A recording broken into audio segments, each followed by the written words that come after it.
Hello, everybody, and welcome back to another episode of MTG Study Hall. I am one of your hosts, Brett, and I am joined, as always, by... JC. And... Dave. Well, that was exciting. That was... Well, I started smelling Taco Bell is why. Oh, I got excited. That was And then I got less excited because it's Raising Cane's tonight. It's no. Okay, so that was just that was okay. I was just worried. It's like that's a great start. And I'm Dave, and life is pointless. If you watch the pre-show, then yeah, maybe. Which might be able to be there. We had some slight technical difficulties. We have our live show going. If you are watching live and we have issues, we're sorry. The internet is under our control. But pay us on Patreon if you want to see us talk about politics. Yeah, if you want to see us, talk about politics and weird movies, check out the pre and post show. But we're getting a little ahead of ourselves. Dave, why don't we take care of the bookkeeping? Do you want to hit that really quick? You can support the show by liking us on the following: Facebook.com, YouTube.com, Patreon.com, all at /TCGU University. We're also available on iTunes, SoundCloud, Spotify. So go out and rate us and give us 5 stars and get them numbers up. Help us grow by sharing with friends. If we make you laugh, cry, think, share it. It helps a bunch. And JC, do you want to thank our Patreons? I do. Thank our Patreon junior sponsors. If you want to be on this list, it is $5 on Patreon. We very much appreciate the support of the show and the support of this entire network. Clay Cardwell, Jay Rogers, Jarrett Hubbard, Jerome Weeks Jr., Justin Farst, Kat Maria, Kevin Broberg, Lucinda Letica, Samantha Stevens, Teodora Ruiz, and Tyler Zane Pease. Thank you so much. We really appreciate you. We really appreciate it. And one of the things I've been trying to say in a couple of my videos is a huge thing you can do in addition or instead of any of those things is just like tell an other person. Yeah. Tell a friend. Get an other person watching, because that is big. That's how we get our numbers up. So we really appreciate that. If you instead tell 2, and then they tell 2, and then they tell 2, I think it's like 7 iterations or something, and then everyone on the planet knows. Yeah, sure. So there you go. Share it on your Twitter. There you go. Yeah. So we got a lot of fun stuff to talk about. I've got a couple of topics here. I had no time. When we walked into the studio today, I had no idea what we were going to talk about, but I'm really excited what we got. But before we get to that, in what we've been doing in and outside of Magic, JC, you're up first this week. Okay. Outside of Magic, I enrolled myself in a blacksmithing class Awesome. from an ABS Mastersmith here in Omaha. I'm super excited to get my, when the apocalypse happens, I'm useful skills up to snuff. All right, so we've got a smith. That's good. Yeah, exactly. All right, that's the thing that we're going to need after society collapses. Indeed. So I can kind of cook a little bit. I can probably make do when we're scavenging. I'll have to figure that out. Brett, what are you bringing to the table when the world collapses? Guns. Nothing. All right. That's fair. So we'll have our warrior cast. Oh God, if I'm our warrior, we're in trouble. But I don't know. We can get you the hockey mask, Lord Humongous. Can you do the speech? Just walk away. Just walk away. That's as much as I'm going to be able to get. I've only seen that. That's the second one, right? Yeah. I've only seen that once. Which is, I think that was actually kind of billed as the first one because the actual first one was released in the U.S. They had a really weird release for it, and I'm detracting. So let's go and do that. Yeah. Anyway, JC. Stop talking about Mad Max. But yeah, it's just something I've been interested in for a long time. So, sounds fun. There's not enough female Smiths in the world, so yeah. Cool stuff there. Other than that, outside of Magic, it's been a lot of politics. I'm a political junkie, and the Iowa caucuses were a disaster. Were there relevant things happening in politics this week? There were relevant things happening in politics. Which, if you want to hear about, pre-show. Indeed. Inside of Magic, just kind of keeping an eye on a couple things, watching some videos and stuff. I flipped through some of my deck-in-a-box deck. Not building anything yet, saving that for the actual recording, but just flipping through things, thinking what I'm gonna do. I'm kind of torn between I could go 3 or 4 colors, or I could go mono green. So, how many Traveler's Amulets did you open up? A number. Dave, you're going to try to go 5 color, aren't you? Maybe. Yeah. Dave's the problem is I borrowed from my box for a standard deck, so I don't remember exactly what I borrowed. You didn't write it down? No. We had a recording of it. It's fine. That's true. There is verifiable proof. Yeah, so it's fine. It just means that and a lot. It just means that stuff stays out of my pool. I've kept my box Intact. I'd figured deleting would be infinitely better than adding. I took so. an rare out. I took my Underworld Breach out for my How EDH deck. dare Well, I'm not. you. I knew I was going to play it. I'm not going to play Underworld Breach. So anyway, anything else in Magic? or No, out? that's about it. Okay. Dave, in and out of Magic. What have you been doing? Getting back on that Pokemon train because you can play the PvP competitive, so it looks like the meta's more or less solved on that. On Pokemon Go. Yeah, this is. Pokemon Go. I can't, like, it's kind of frustrating that I can't seem to do better than 4-1 in every one of these instances. So Doing better than I am. By the time that I go 4-1, I go, fuck, now I have to walk another 3 kilometers so I can battle again. So, I mean, Heaven forbid. But Exercise. But yeah, that's the thing. Like, so Pokemon Go has been like blowing up my notifications with like, come back, we want you to play. And I'm like, it's Nebraska and it's winter. It is winter, And I cannot play Pokemon Go. I like walking. I don't like walking in this. Yeah, The they're outside. They keep doing things. They're trying a bunch of new things. Like they have the Spotlight Hour going on, which I work during. The mystery something. Yeah, there's the mystery thing, which literally happened as we were recording the pre-show, so I didn't do. I mean, it's only double Stardust. It's not like Stardust is useful for anything. Nope. Join us on our other podcast where I just complain about Pokemon Go. Our new Pokemon Go yeah. podcast. Oh, I would do that. That would be fun. All right, sick, Tim. Let's make that happen. He's eating his Taco Bell and staring me down angrily. So I don't think we're gonna get to do the Pokemon Go podcast. So Unless you want it, viewers. unless you Write-in want it, campaign. Right into our producer. And, So we can also miscellaneously talk about the Pokemon anime and the Pokemon card game. I did not remember that Pikachu loved catch-up.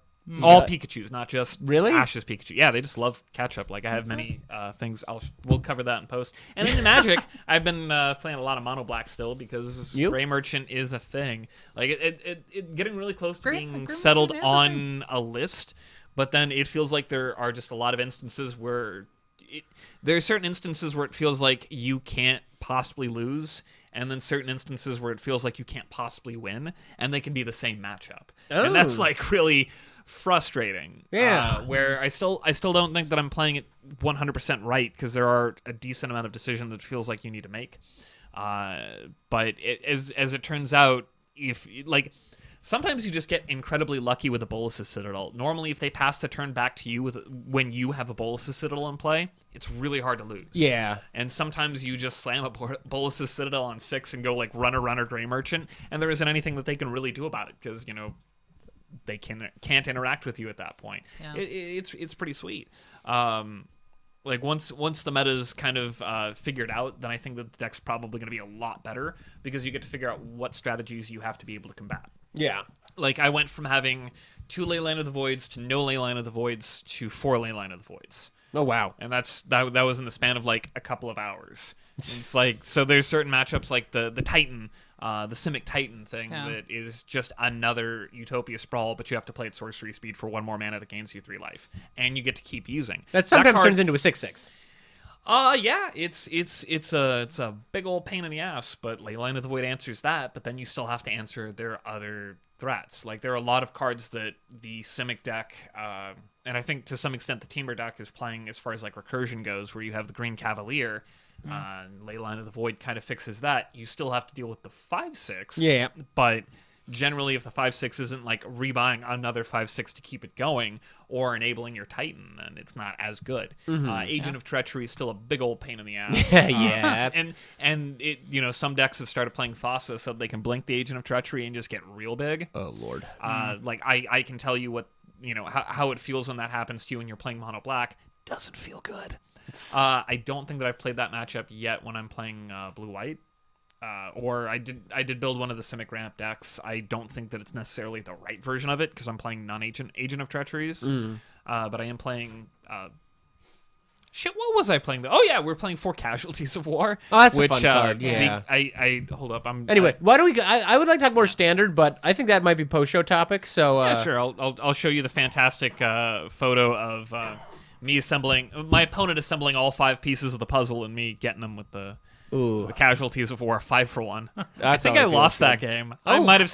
That's Casualties of War is insane. It lets you get so much value, and there was a game where I cast it 3 times, each one of them being a 3-for-1, and still lost. Just fucking incredible. Oof, Magic is weird. Standard's weird. Yeah. So, on that subject, anything else? No. All right. Out of Magic. Been on a weird movie kick. If you want to see that pre-show, I watched Cheap Thrills and Tusk, which Tusk's a film, I guess, technically, by the strictest definitions. We talk about that on the pre-show. Playing Destiny 2. Destiny 2 has been a lot of fun. I need to get that game. Yeah, it's free. It's free. I know. It's free. Just get it I downloaded. just need, by get, I mean download it. Yeah, and get play it. Come play. I'm having a ton of fun with it. It's I really think they did a good job on that. So yeah, Destiny 2 is super fun playing on Steam. And if anyone, viewers, if you want to play Destiny 2, hit us up on the Discord. hit us up on the Discord and we can play. That feels put our Discord our Destiny 2 guild. Is it a guild? We have Is a it guild clan? technically. We have a. I joined. I don't know if it's called a guild It's or a clan. I think it's a clan. I think it's a clan when it's It's a clan. first person shooter. I think it's a clan. Anyway, so yeah, Destiny 2, a lot of fun. And in Magic, did my normal Brawl recording, had a good time. Figured out Still paying for that brawl there? Yeah, well, I needed to record on Tuesday. Wednesday was crazy, so yeah, I have it, but I try to at least rag on Brawl Guild Hall all the time. There's going to be an AMA on the Magic Arena subreddit with the developers in the next coming up in like a week or so. So everyone should go on and blast them about how bullshit it is that Brawl is as expensive as it is. So did some of that. Playing a lot of standard. We'll talk standard post-show because that sounds really fun. But Standard? All right. we should get into it. So we're gonna open up with a topic that we mentioned last week, actually. Yeah. And we teed it up last week. We teed it up. Thank you last week us for lining this up. So we're gonna talk about aiming for second while playing in multiplayer games. Yep. And so the goal is to win. It is the ultimate politicking, I feel. I think it really is, and it kind of plays off a little bit. So if you missed last week's episode, check it out because we go into some strategies for politicking in multiplayer. But this falls kind of into politicking, or it can. Kinda.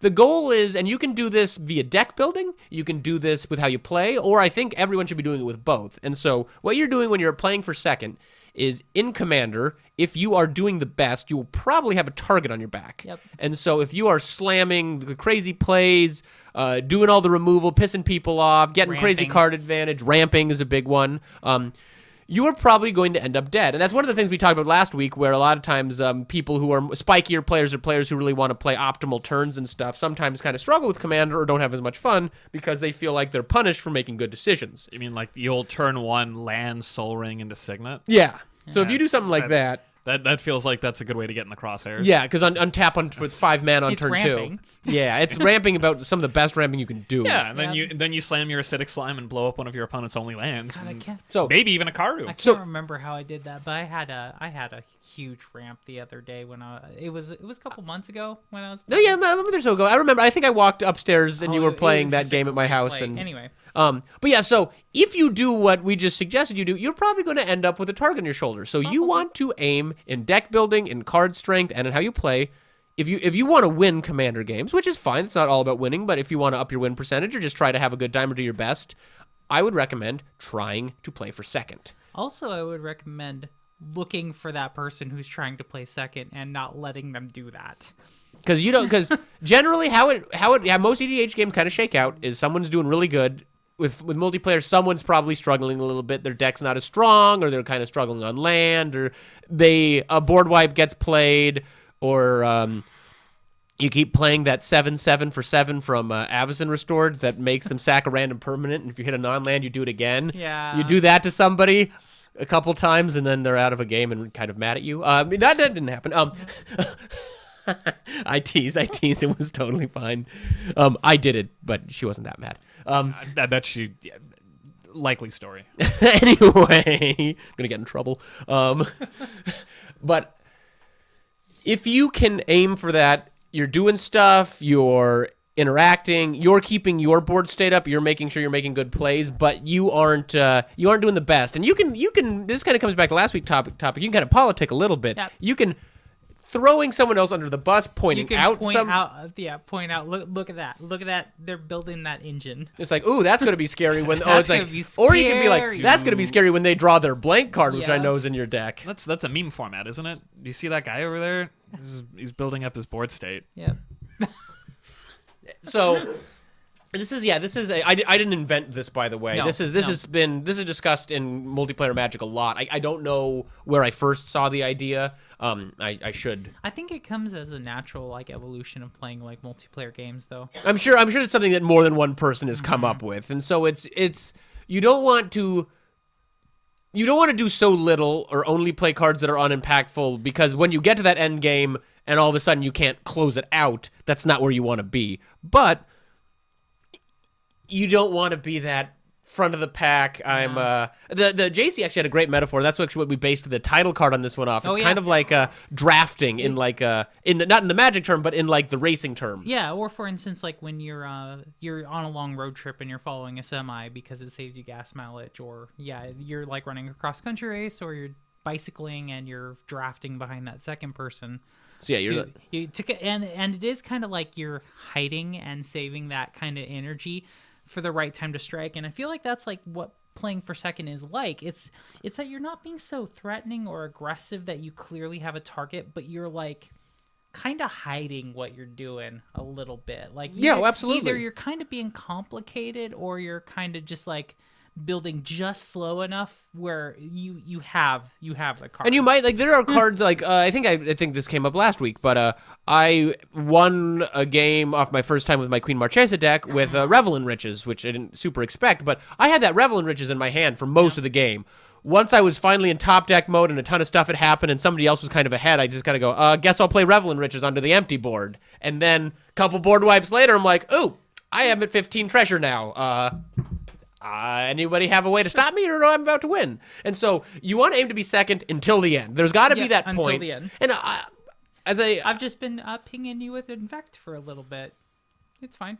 And there's also, so something to keep in mind is some things piss people off. So there's going to be people, they see that Infect and they are going to be, oh gosh, that person has Infect, let's kill him. And so sometimes that's fair. There's certain cards like you might want to, if your play group doesn't like, if someone in your playgroup doesn't like Infect, maybe ease back on that, or just kind of think about, if I play this card, how scary is it going to look? Because there's also cards that aren't super great that seem really scary. A great example of this is Send Triplets. Send Triplets is a Esper, so a blue-white black commander, and I don't know the art on that card. It's a very cool card. Send Triplets lets you play cards out of your opponent's hands. Sure does. Which is super interesting, but it's not aggressive. It's not casted super. It's not costed super aggressively. So it's kind of a slow card. But people go, "Oh, that's scary. Oh, they're going to take my thing." So if you play a card that can, stealing is a big thing. People don't like it when you steal. So if there's something where they can, or for instance, that is correct. So if you have a card out there, so let's say you have something that repeatedly takes something, like I had a Galta deck, the 6/6 dinosaur for 6, that when you attack, you flip the top card of each player's library and you get to cast everything you flip for free. Super fun. Oh, no, Galta's the 12/12. Yeah, Galta's the 12/12. The green one. I'm thinking, the red one is the one that I had, the red 6 mana. I'm totally blank. I had a commander deck for this. For over a year. I know which one you're talking about, but I cannot remember the name either. Oh, I'm totally blanking on this Red name. Dinosaur. It's gonna come back to me. Elder Dinosaur. Yes, that sounds right. I'm trying to think of who that is. It's not Zakama. No. The multicolor.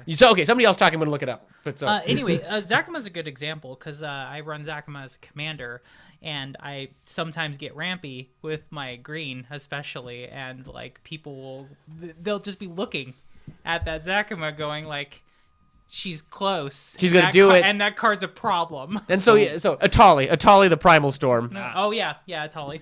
I'm kind of sad that I never got a chance to cast somebody's Atali with Gonti. and then just talk mad shit on him. There were plenty of times where they played that, and then I just kind of looked at it and went, yeah, I'm dead to that. You should play a Gonti. You should build a Gonti commander deck and come play with it sometime. All right, I guess. That sounds like something you'd enjoy. It's stealing things. It's mono black. Wow. Just twist that knife. Wow. But yes. Am I wrong? So no. So what do you think are some of the best strategies for fighting for second? My personal favorite, even though I don't do this very often, but I see it, is playing sort of white weenie kind of decks, because you don't notice like the bullshit that's going on those white cards right away, because it's not really a problem until it's a Because problem. yeah, if you're playing colors that's a mono red, mono white, red, white, you're playing something that maybe the haymakers don't seem as scary, or Yeah. there's kind of there's the understanding that these decks are weaker. Oh yeah, or little things like that. So Yeah. all my creatures get +1/+1, or it seems like every time I play a game with my girlfriend, she manages to Yu-Gi-Oh style. I'll play Celtic Guardian in defense mode. Oh, he opens every game with that on the show, Yeah. and so she every time gets. I will play Oketra's Monument, and you go, okay, that's I good. will say your girlfriend is a master of doing exactly this. Like plays- playing these like white cards are like, well, that's not a problem, and that's not a problem, and this is clearly not a and problem. then it quickly And then it's becomes a problem. We just start, bouncing white creatures to make more white creatures and get a whole bunch of tokens. Or even just something as simple as like, Monument's legendary, if I Or remember. it's Yeah, it just is. like, So. But or it's just like you get enough like soldier dudes out there, and then you play an enchantment that gives like bonuses based on the number of soldiers you Or have. And a shit great like good that. example is Like, you've got a bunch of average creatures, no one's really looking at you too much, a bunch of saplings, and then you play Beastmaster's Ascension, which is a 3-mana enchantment that when you attack with a creature, you put a counter on it, and when it gets I think 7 counters, all your creatures get like +5/+5. You can do that all in one turn. So you just go, yeah, I've got a bunch of little 1/1s and 2/2s, and this guy's nothing and whatever, and then you go, I'll play Beastmaster's Ascension, attack with everybody. All of a sudden, I'm swinging for 35 damage, and you got being able to or green in general is like Yeah. that with like all kinds of mana dudes and just saplings and stuff like that, and then suddenly it's like, oh, I could tap all these dudes for green mana and then play this. And so another way to kind of play for a second is let other people deal with threats. So somebody does something scary, somebody just slams something that's like, oh, somebody plays their Atali and you go, oh gosh, they're going to attack with their Atali. But then look at your life total. Look at your cards in your hand. If you go, okay, even if they get a crazy Atali turn, I'm probably not dead next turn. Let's let a turn cycle go around, see if somebody else will answer this. I will hold my removal till somebody dies, and then when who's ever in first, I'll start sniping their stuff. And meanwhile, you're politicking real hard. Like, look at that. I think for the most part, still what we were talking about last week with the group hug decks, I think that's probably still the best way to do things along those lines if you're trying to make yourself not appear to be a threat and do like the whole politics game of Absolutely, yeah. And all right, so this guy, this person is the one that's trailing behind the hardest. So what are we gonna do? Well, cool. Now you have a whole bunch of like 1/1s, and you can gain some life. And hey, you're right back in that fight. You should go after that dude. Yeah, make friends. yeah, Yeah, make No, friends. Somebody online was actually talking about a group hug deck today. I was on Reddit and somebody was talking about that, and they said something that really kind of stood out to me. And it's like it gets your opponent in that one more turn mentality. Yeah, that's a little bit much, but I'm gonna draw a card off of that if we get to my turn. So we'll leave the rights of flourishing and play one more turn, and then we'll answer it. Yeah. But if you can get them in that, like, what am I gonna get out of it? And group hug's a great example of that. If you can get everyone building resources, you just have to make sure you are building a little bit more than they are. And then when you get I used to play a Zedru deck. I donate lands. I don't need this. I don't need that. You make friends. And then you finally get to the end of the game. You go one-on-one. The person's got a great board state. I did this a lot of times. You go, okay, I attack out at you. Time stop. What? Like, my turn. Untap. I have a handful of removal because I donated all this stuff to Zedru. Board wipe. Yeah. Do this, So- do that. Giant threat. Insurrection is still legal in Commander, right? Oh Yeah. okay. Yeah. So that's a card you can play with Zedru. Yeah. one of my favorite group hug type things that I played in Godo for the brief period I had an EDH deck was Varchild's War Riders. Oh, yeah. Oh, you know what that? You guys know? They made a new Varchild in a commander set Oh, cool. that does that plays off of that. So- they made Varchild of Varchild War Riders that makes fame. sense. Yeah. So those of you at home know that is a 3/4 with I believe Rampage 1 That sounds right. and cumulative upkeep. Good old You- cumulative upkeep.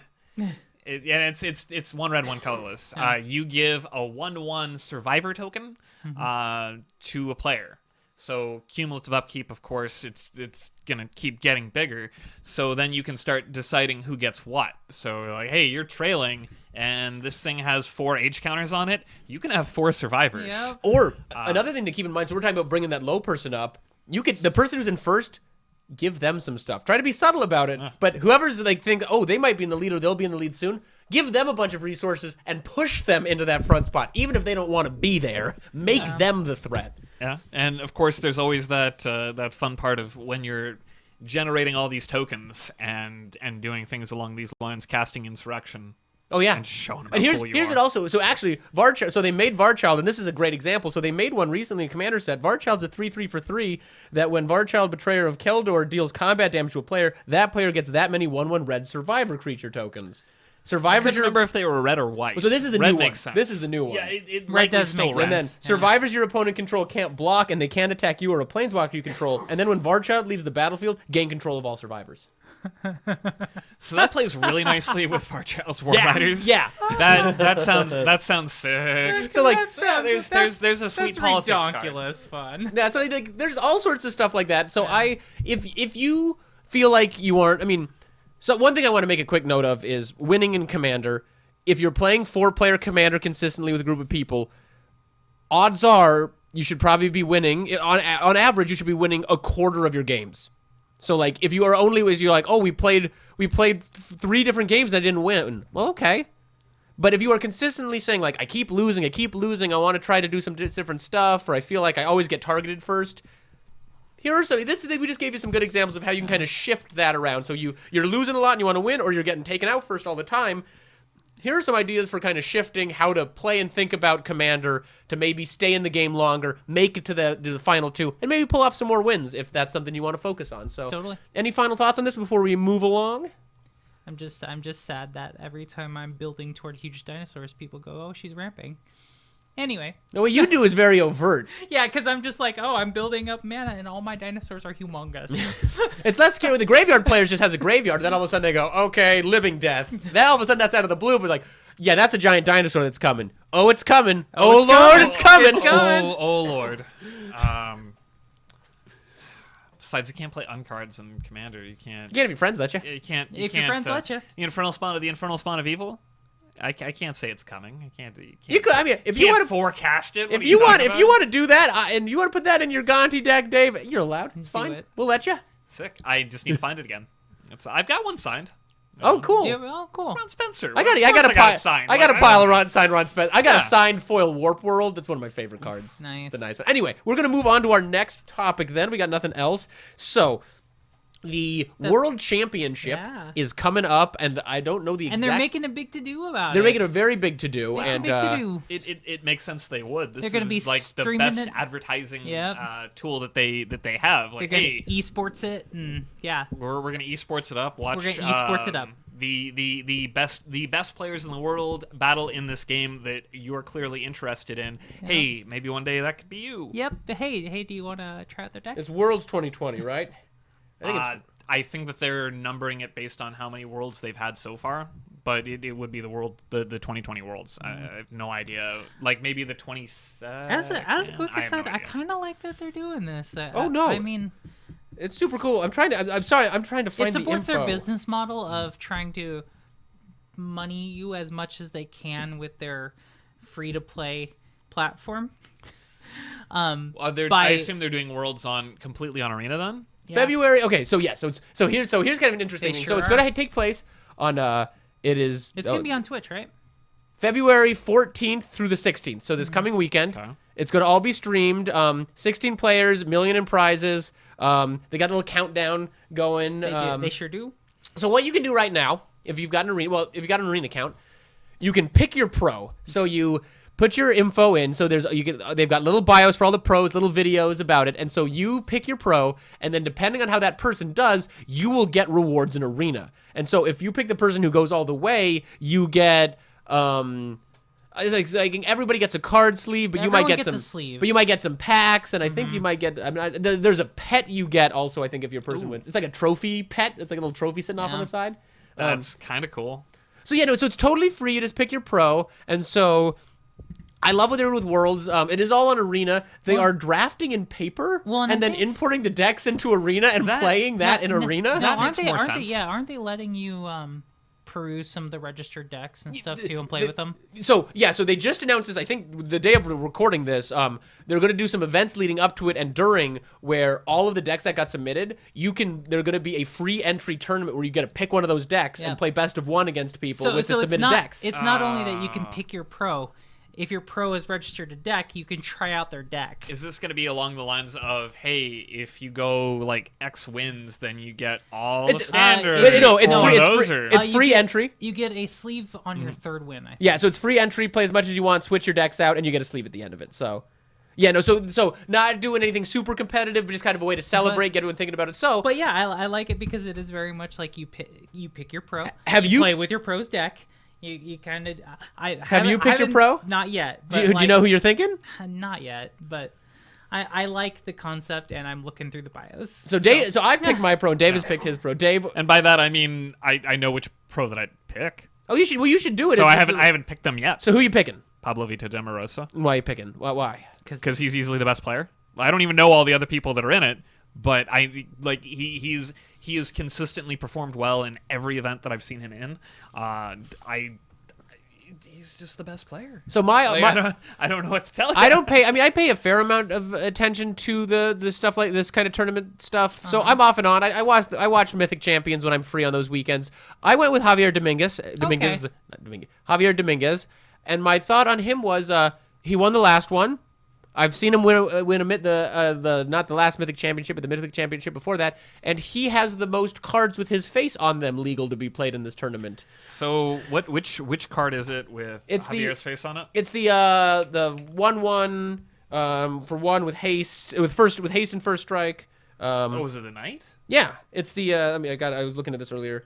So he was unaware that the fervent champion. I was unaware that was the case. Yeah, fervent champion. That's him, and that's the trophy. Huh. Can So I see it? yeah, fervent champion. So viewers, we aren't doing. So we they love started, it. have they started doing that again then? Yeah, so I didn't know that. He didn't All right. design it, but I think they get a little input. But yeah, the winner of this tournament will get their face on a card. Huh. So that'll be pretty cool to see what PV chooses. So Javier's card is a 1/1 for one with first strike and haste, and when it attacks, another target attacking knight gets +1/+0 to the end of turn, and equip abilities that target fervent champion cost 3 less to activate. I'm playing 4 of in my current standard deck. Embercleave slots right onto him Yep. for free. Yeah, I was gonna that say, explains good a lot. old then. Embercleave there. Okay. Yeah, and so if you get, and that's not a legendary creature either. So Sure isn't. So you get to play isn't. turn 1 fervent champion into turn 2 fervent champion, swing 4 and keep a shock up, or keep the card draw up. You're not thinking fourth dimensionally. You play a third. Oh, yeah, no, fervent champion because you're Swing just 6. a wizard. Swing Have you- 6. I've had it happen to me. Oh, on turn 2 with 3 of those in play. Yeah, I've I had guess it. it's 6. Yeah, I guess it's very reminiscent of the good old days of Goblin Guide 2U. 2 more Goblin Guides 6U. Hey, look, you got a land. That's really good. You're dead now. Yeah. But overall, I fun standard. do like what they're doing. It is a good kind of fan and excitement and modern-y thing that they're doing. And it's cool. No, it seems like they're actually they seem like a real esport when Yeah, they do it seems things like a real this. esport. Yeah, it sure does. We're working on it. As opposed to a fake one. Well, I really don't like the idea of it becoming an esport. I mean, it's cool that Arena exists, but I mean, I've been playing for a long time. I would still prefer just to watch people play on a tabletop. But that's the thing. That's boring to like 90% of people. Yeah. There's like that 10% that are like, huh, and will watch it very interested. I mean, here's also, I've it's a- we've got. The I've list of pulled up all everybody in the list, and they can see it at home. I figured out how to do it. Oh, so, fabulous! there. All right, yeah, so we've I got. don't know if you guys can read this or not. Yeah, I forgot we have Nassif and damn, I did not know Nassif was in this one. Okay. I almost put Autumn. I almost picked Autumn, Uh, but Javier. I mean, he won the last time, and I'm playing 4 of his card in my standard deck, so I couldn't not pick him. Fair. So we've got of Arena Boys fame, Topful's on there. That's cool. No, it seems like a really So, cool turn. Like I'm going to be tuning into this one. Yeah, I'm pretty excited. So, Seth yeah. Manfield, there's Gabriel Nassif, there's PV. I think I've already said Gabriel, Mangucci. Yeah, Like Mangucci won the last. Did he win the last? I PT? think he won the last Mythic Championship. I know that there was at least one, and somebody posted on Twitter something to the effect of, so before this tournament, Mangucci knew that he needed to buy a new computer, but since they added a new computer setup to first place, he decided to wait until after the tournament. Uh-huh. It's like, whatever. Like, really? So, amazing. but I wanted to say about not playing it like traditional tabletop. That's not the way people watch things on. So the way speedrunning has gotten to be a big thing, streaming games has got to be a big thing, and that is the way people are used to watching professionals do online stuff anymore, is that they're watching the thing and they're seeing their face in the corner and their reactions and stuff like that. And I think doing it in this format is brilliant, and they should do that. I agree. I used to watch Star City tournaments all the time, where it would just be paper. So like I was the guy who it's the weekend. It'd be like it's the weekend. I'll put football on. It's the weekend. I'll put Star City on. And people make fun of it too, though, because like it's hard to see. It's hard to get into you the need action of it. You need to know what's going on. You need to know the cards. What's going on. You need to know the cards. It's like it's kind of like it's not accessible. In my opinion, it's like watching golf. Yeah. I don't like watching golf, but I like watching paper Magic. But you need to know I think even better, it's like watching hockey. You just it's like what you need. I know enough. Well, I know little enough about golf to see like this. I see somebody watching golf and it looks boring and weird. Clearly, they're enjoying it. Yeah. So when people watch me watching paper Magic, I'm sure it looks boring and weird. But Arena looks good. Arena is easy to follow, and so I think they made the right choice. Yeah, well, I you still have the same problem. Like I've watched a lot of Caleb D's streams, and like you still get into a lot of the same thing where a lot of folks may just be joining and then they're asking the same questions over and over again. Where it's like, why aren't we doing X, Y, or Z? Why isn't this a thing?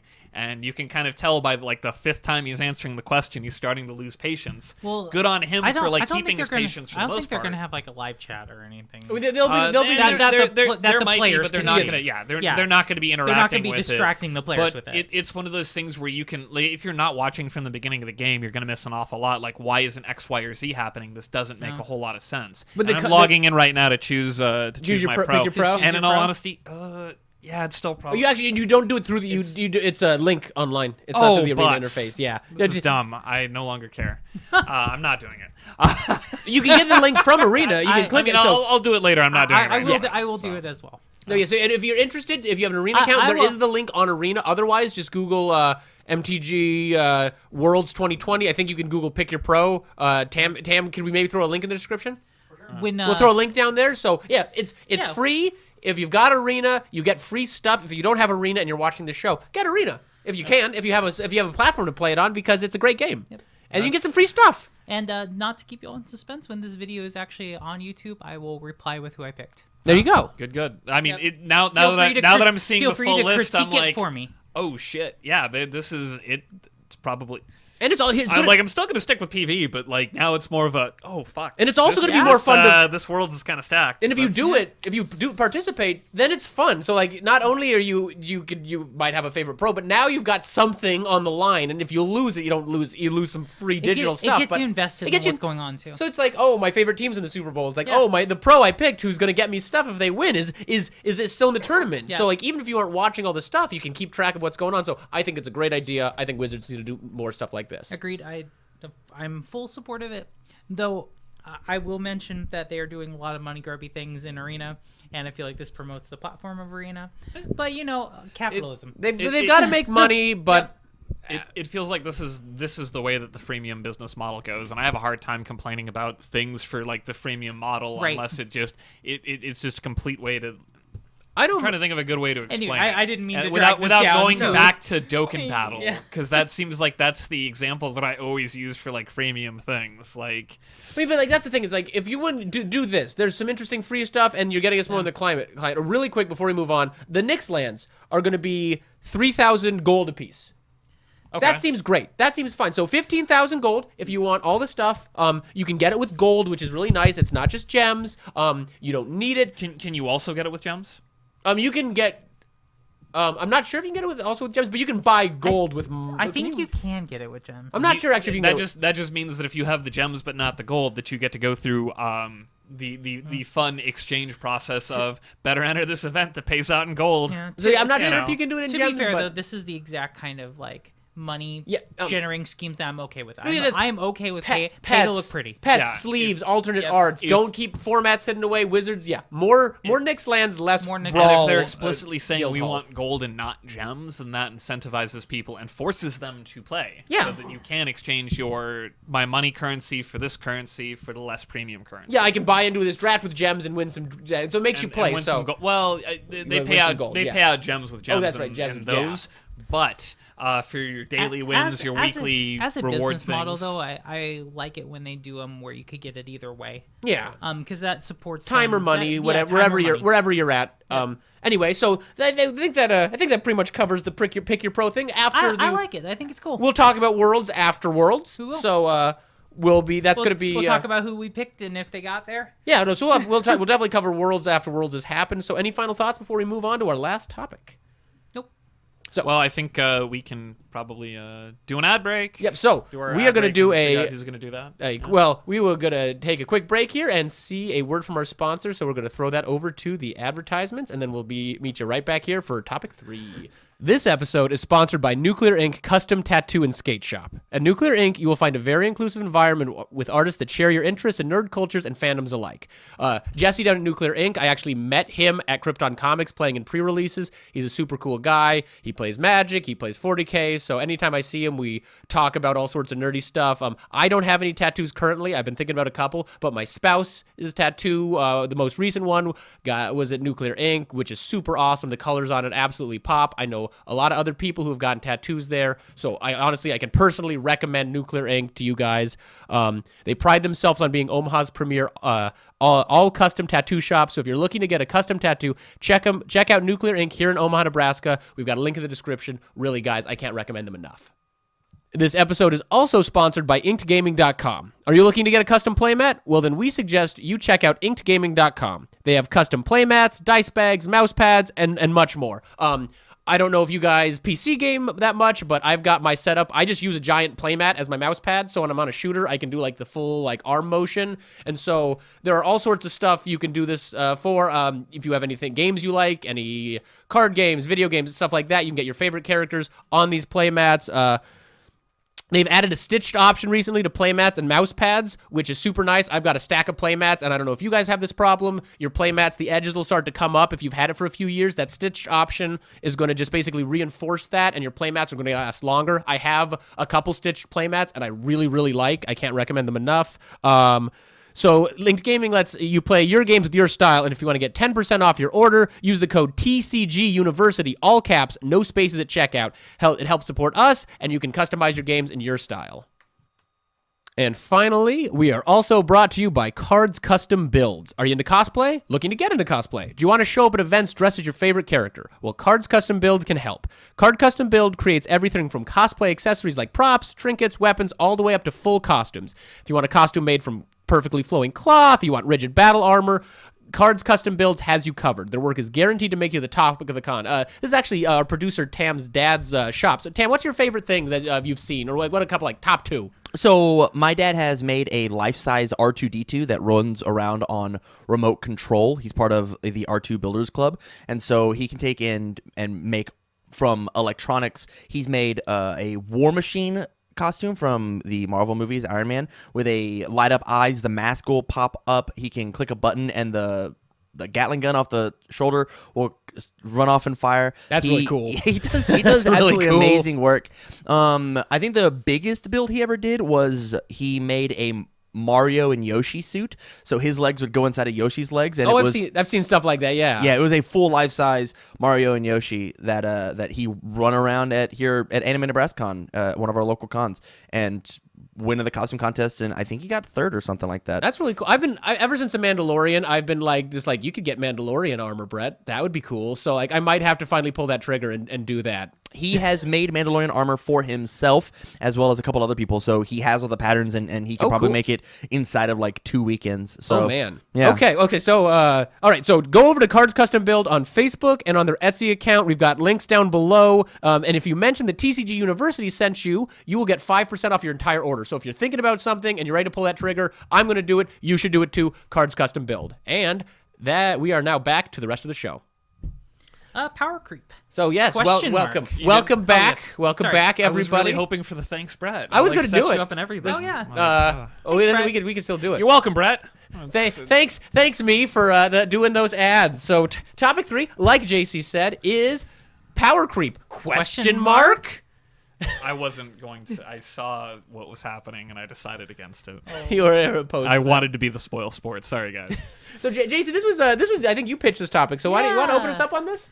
So basically Oko, Ren and 6.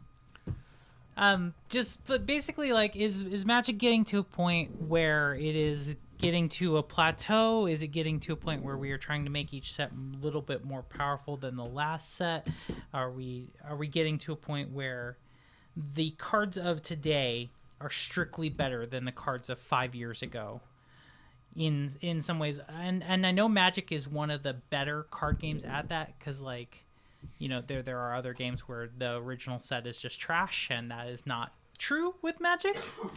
Cough, Pokemon, cough. Well, there's certain things to do with the first set that are very, very bad with Magic, and other things that were an absolute mistake. So yeah, is Renin 6 just awesome? Is Oko the best Planeswalker ever? Is Wormcoil Engine the best 6-drop ever? So there's a couple ways to, this is the Wizards answer. I'll cover this really quick. So Wizards intends, this is what they intend to do. So I like how you react to Wormcoil You're like Engine. seeing me like choke it back. I That's want why to talk keep about saying it. Wormcoil Engine, but good. Well, let's get. So this is what Wizards says. This is what they say to us. So Mark Rosewater describes their philosophy on avoiding power creep as an Escher staircase, and so you up things a certain direction. When you start hitting it a certain way, you take it a different route. So you make something else powerful in a different direction. So MC Escher. The different the stairs going all over the place, so you don't just keep going up and up and up. You go up and then you change directions and you go this way, and so that's what they try to do. Okay. In Standard, they used to have a design philosophy where sometimes Standard would be more powerful, sometimes it would be weaker, and it would ebb and flow. Starting with Thrones of Eldraine, they said, we are going to try to keep Standard at a more powerful, kind of basically, here's the point where it used to be. Instead of going up and down, we're going to try to keep it here and just go straight. Because the problem with the ebb and flow is like people kind of started to get the pattern where it's like, well, this is going to be... it's a weak Standard. This set's not... Standard, yeah. It ends up being one of those, why am I going to play anything from the new set if all the cards are garbage? Like, oh, they did some interesting things in this set, but like, strictly speaking, the last set was more powerful and the next set will be more powerful. Yeah, they want... Why am I going to play cards from Arcadian Masks if I can still play these busted cards from Saga? Yeah. And back in the day, this is a side note, was it Mercadian Masks the format where you were obligated to include at least like one card from the game? Oh no, that was much earlier than that. That was back when Homelands and Fallen Empires were a thing. So you had to play cards from Homelands, and Homelands, of course, was an overcorrection from some slightly more powerful things. Was it like was it Urza's? No, because this was about like 95, 96, somewhere in there.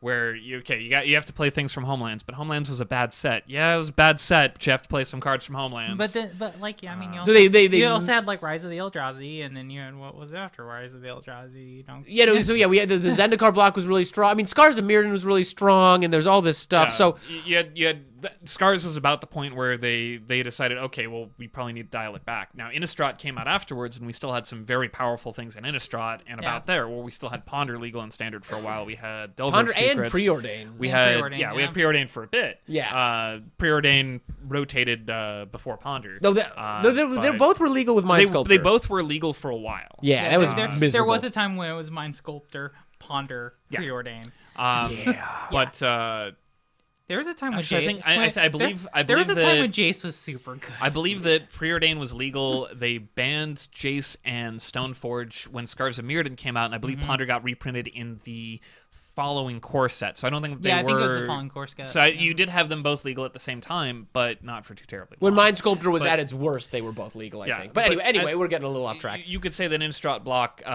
was depowering things, and I think that is correct. There's still some very, very good cards from Innistrad block, like, Past in Flames, Liliana, Intangible, well, not really Intangible Virtue, but Geist of Saint Lingering Traff, Souls, Geist of Saint Traff, Delver of Secrets.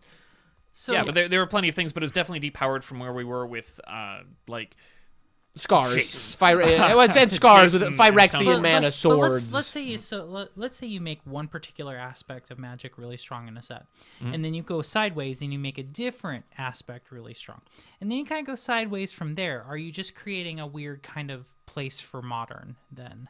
So I mean, it's.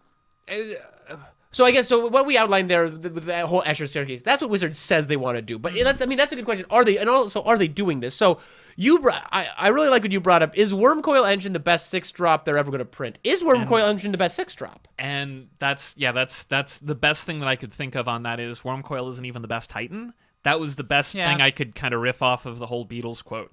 But I mean, Wormcoil obviously is very, very strong. It And could prob- versatile. And versatile. I guess here's the question: could they reprint Wormcoil? Could they reprint it? I don't see why not. Well, here's the It's thing. 6 mana. They mentioned. I think they're in a power place where they could. They mentioned it when they were talking about doing They could give it some cool mutate abilities. when they were talking. Oh Lord, when they were talking Build about your own Wormcoil. Build your own Wormcoil engine. they talked about putting it in historic when they were just like spitballing historic ideas, but like I don't want Wormcoil is. It's up there and the most When powerful it's 6 difficult drops. to get to turn 6, I think it's fine to have cards like that. If it is a challenge to I don't play think the Worms. Wormcoil, I don't think Wormcoil would be fun or good in standard. I will tell you this now. If like there were plenty of times where I was playing Wormcoil Engine, and there were plenty of times where I played Wormcoil and It's just one of my died the favorite next cards, time. honestly. That's why And I bring just it up. it just didn't matter that I had a 6/6 lifelinker in play. I still just died. I mean, But I really am just thinking along the lines of we're getting cheap planeswalkers that are good in quality. Or we're getting things like Oko. We're getting 3-mana walkers. That is a good point, We're actually. getting weird. We're getting weird stuff that's really good. And like, is it getting to a place where it is just? And I know we got like old stuff, Power 9 stuff that's like crazy good and stuff. And like old that, spells are particularly but strong. are we just like kicking the shit out of like some mid-range sets? So I mean, sometimes people argue about they're saying the mythics and the rares are too swingy, they're too good. I think what's happening. So we all rattled off a bunch of really good cards from Innistrad.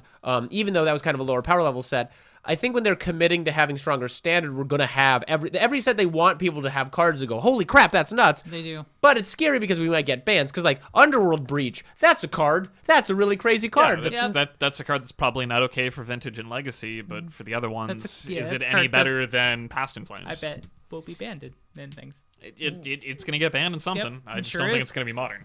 Yeah, I don't think Yeah. it's gonna be modern. I mean, Vintage and Legacy probably for sure. But it's just one of those interesting things. It's like I'm glad they're pushing the envelope, and I don't think we are living in insane, overt mega power creep. But like 3-mana walkers are getting better, and now they've heard that 3-mana walkers are getting better. But a few years ago, people were complaining about how come all planeswalkers cost 5 and do the same thing. You +1 for card advantage, you -1 for removal, you ultimate to win the game. There was a bunch of walkers like that. People complained, so they start trying to make weird stuff. Well, and then that's why I say, do you play those walkers anymore? I think it's still play Vivian.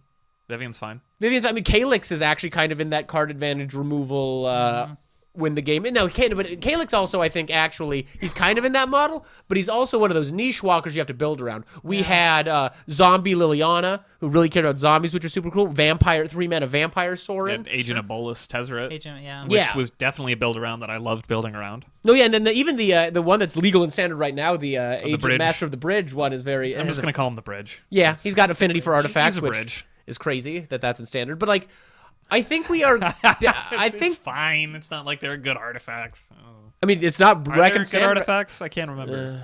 Probably not. Enchantments I'm sure there are no problematic Enchantments are where it's at right now. Fact. Everyone's running all of the card draw cycling like egg enchantments in standard right now.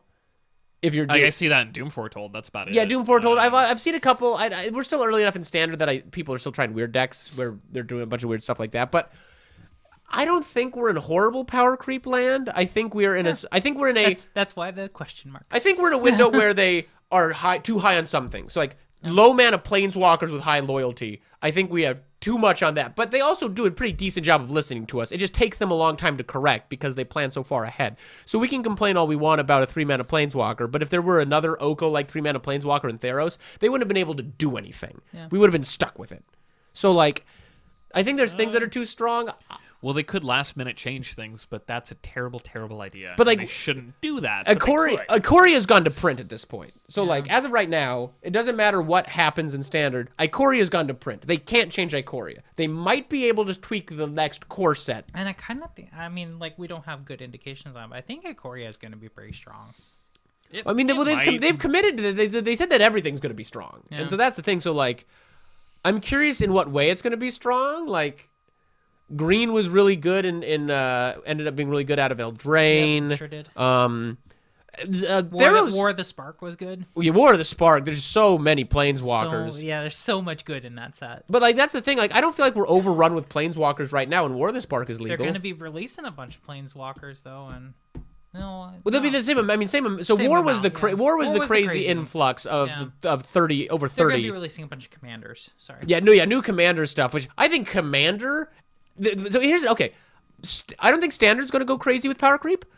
Commander's actually, I think, a place where I think power creep is happening more than any other format because we get commander specific cards which do? outshine all those old cards that weren't made with commander in mind. And so that's when they push design space with things like, I know I've talked about it in the show before, where they go grandeur, where grandeurs or Orlo Ageless Aesthetic, where Orlo gains you life even just in the command zone. All these grandeur cards that do stuff in the command zone, Duretti ignoring command tax, doing all this stuff that was never, when commander was invented, you just didn't have it. Yep.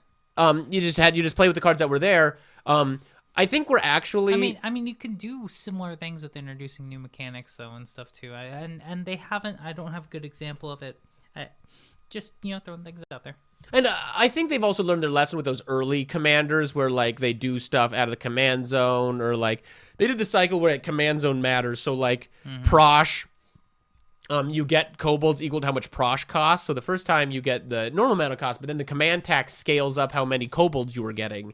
And so it can kind of get out of hand. It's scaled with and it, so yeah. like I know that multiple people, like I think some of the rules committee people have seen the new commander stuff. So like Wizards knows that like they need to be cautious.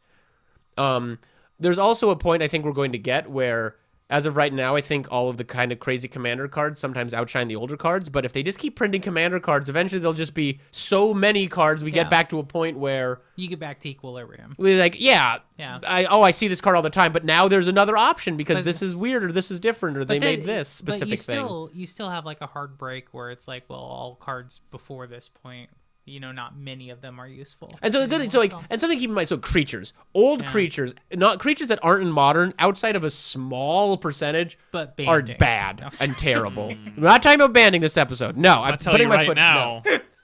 It's really difficult to answer Morphling. Yeah. So let's try to think of a couple creatures from pre-modern that you'd want to play in Commander. Like Morphling's one, I guess. But I would rather play Aetherling. Legendary creatures. I'd rather play Aetherling. All right. Because Aetherling comes back to my hand. Or Aetherling exiles. It exiles itself and then comes back at the end step. But so like Aetherling dodges a board wipe, Morphling doesn't. Yeah, Morphling dodges targeted removal much better as it gives itself Shroud. I think World Gorger Dragon might still be playable. In combo, say World Gorger Dragon. I don't. Does Rug Delver still play Nimble Mongoose, or we just past that point in Legacy? I think you're still playing the Goose sometimes. The Goose is occasionally I don't think it's loose. overly great, but it's still a very aggressive one drop that has Shroud. Yeah. Do we have better like mana dorks than we ever had? You have some of the really weird old legendary multicolored creatures from Legends. You have like Angus Umezawa, Mackenzie, you have Rasputin. Hazazon Tamar. Mana dorks, they were as good. I mean, Birds of Paradise is one of the better. Well, the best mana dork is still probably what's the one with Exalted, the Bant one, Noble Hierarch. Noble Hierarch. So. They've eased back on mana dorks in Standard, but like Birds of Paradise, Land of War Elves, there are reasons to play all of these. But like, so there are older creatures, but like old spells are really good. Now creatures are kind of where it's at. So you think they're doing a good job with the Escher approach? Generally, I think clearly Oko is a misstep. Renin 6. Renin 6 seems really interesting. I like the card a lot. Renin 6 was mostly just a problem in Legacy because buying back Wasteland is really good. A great way to shut somebody out of a game. I don't. I people complain about Walker's Keep. People complain about Mythics a lot. I like high power. They need to make high power cards. They need to make people excited about them. And some cards need to be stronger than others. Okay. There's a fun legendary creature, I guess, for you. Sliver Queen. Oh yeah, Sliver Queen. Yeah, Sliver Queen's still pretty good. Good old reserve list cards. Yeah.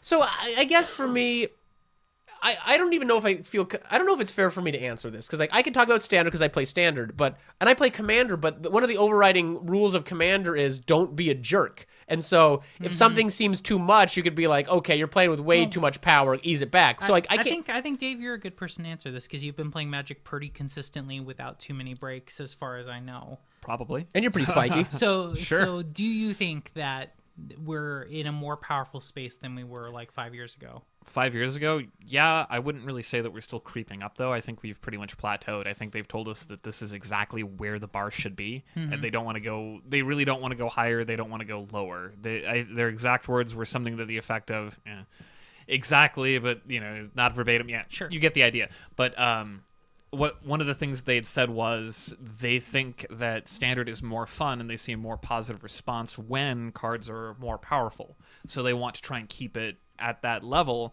They want everything to be powerful all the time. They want standard to be what most people consider as good all the time. Cool. But then you start running into problems of I don't like, you can't eat candy all the time. Yeah. Like you have to have broccoli every now and again. You need to eat your vegetables. And if you print really strong stuff all the time, maybe a mistake slips through.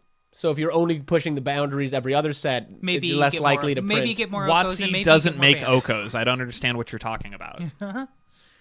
And also, She got it. And also, I did. Oh yeah, I mean. It's Okos mistakes. Yeah. Okay. Taste it.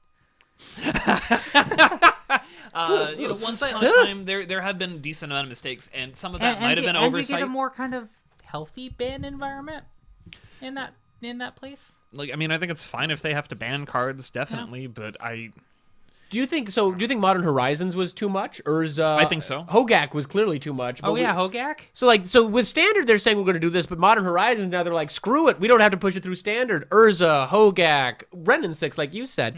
Do you feel like in maybe the Standard's not so power creepy? Do you feel Modern's power creepy? I mean, clearly this last year, I've been told a couple of times from people that used to be all about the Modern, like really into Modern, talk about how it's a garbage format now. And most of the people that I talked to, their opinion of Modern pulled a 180 as soon as we had enough time to see the impact of Modern Horizons.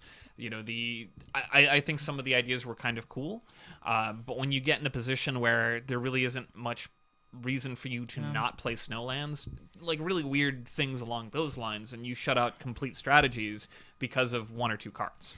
And just like as a player who like plays off and on throughout many years, I have like weird card collections, and especially in the space of like uncommons, I feel like more modern uncommons are just better than older uncommons generally.